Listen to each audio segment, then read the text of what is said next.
Butter my bread and call it toast. The Maui News Sports Report Christmas edition is here with video gifts galore. I'm Rob Colias, he's Jordan Helly, and oh my goodness, we have jumped right into the busy season with a couple shopping days left before Christmas. I gotta say, we're joined this week by Rose Bowl Duck.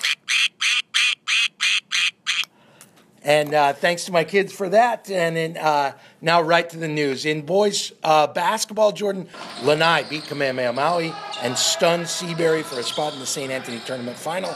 Lahaina Luna continues to make strides under first-year coach Jason Justice for the Lunas at the Lahaina Civic Center, where Maui High is also developing under first-year coach Baba Vega. St. Anthony gets a win over Waimea in their tournament. King Kekalike goes 2-1 in the St. Anthony tournament. And Baldwin shows that they have some real depth in winning the St. Anthony tournament. Yeah, a lot of fun developments coming out of the preseason now in about the third week of preseason tournaments. The St. Anthony one, always a big one on the calendar. You saw Lanai. They're going to be a tough team in Division II. You saw them beat Seabury. Seabury, a little bit of an off night. Lanai shot the lights out. Kealoha Kahananui was just money from three-point range. That's going to be a battle. St. Anthony is right there. We saw them beat Waimea in that tournament. We haven't really seen them play the other Division II teams. Those three teams at the top, Molokai at this point, I think maybe right there as well. But those three at the top, it's going to be a lot of fun. Lanai with a solid four with Kuro Manuel and Kealoha Kahananui in the backcourt really give them probably the best backcourt in Division II at this point.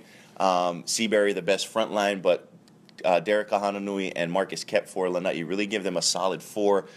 Decent role players around them as well. It's going to be fun in Division II. Those three teams in the Molokai always physical. They'll make their presence felt without a doubt. Anytime you got to go to the barn, that's going to be a tough road trip for those three teams in Division II. In Division I, three teams again at the top. Two new head coaches, Maui High, Lahaina Luna, you mentioned it. The Lunas bring back a ton of talent. We saw them get to the state quarterfinals last year. They bring back everybody but just about one from their starting lineup. They're going to be very good. Baldwin has continued to get better, I think, as the season has gone on up to this point. Showed a bit more depth than they had really shown last week, particularly in their tournament, winning the St. Anthony Tournament Championship. And then Maui High, they're going to run up and down the court under Coach Vega. They've got perhaps maybe the best individual talent in Division I in Tristan Nichols, their big center. So it's going to be a dogfight. Don't count out King Kekalike. They've went 2-1, finished fifth place in the St. Anthony tournament. They've got a veteran coach in Bill Naylor, and they got some talent around to give some people trouble. But at least three teams in both Division I and Division II. It's going to be a fun race this year. And Jordan, you just hit it on the head. We hear every single season, oh, it's wide open. It's wide open. I cannot honestly recall where there's this much evidence of three teams in each division that are really going to be legitimate contenders for the title and or a state tournament berth. And I can't wait, man. Lanai with under Jimmy Fernandez, you know they're going to be schooled and ready to roll. And everybody else that you mentioned, I can't wait to see what Jason Justice's Lunas are all about. I can't wait to see Maui High. It's going to be a ton of fun basketball year. I really think so. MIL paddling, kind of the strong show that they're getting stronger. Seabury Hall sweeps boys, girls, and mixed titles. Yeah, Coach Paul Lu'uai continues to keep that train rolling, much like he does in the club season. They graduated a ton of talent from last year, but they're right back into it. Shows just the strength of that program and the path that they're on. And MIL swimming, we learned an interesting fact due to my buddy Chris Sugidono last week. Baldwin's Troy Kojenlang, who is clearly the Bears' leader with the graduation of Jonah who took his state record in the 100 breaststroke to USC, a swimming power. Troy Kojenlang has world championship experience. And yes, I mean he swam in the world championships. Yeah, he's of Marshall Island heritage, if you will, represented them in some youth world championship type events, and he's a guy with international experience. It's going to be fun to cover him and watch him throughout the swimming season. Crazy. And swimming will heat up next week or into January, and it looks to me like Lahaina Luna girls could challenge Baldwin this year. Yeah, they're very good. Won that opening meet the other weekend. It's going to be a dogfight. Baldwin has won a string of titles, so it'll be fun again this year. And in MIL wrestling, we saw Lahaina Luna Boys and girls dominate, at least on the Hawaii side of things. There was a really good California team that beat the Luna boys.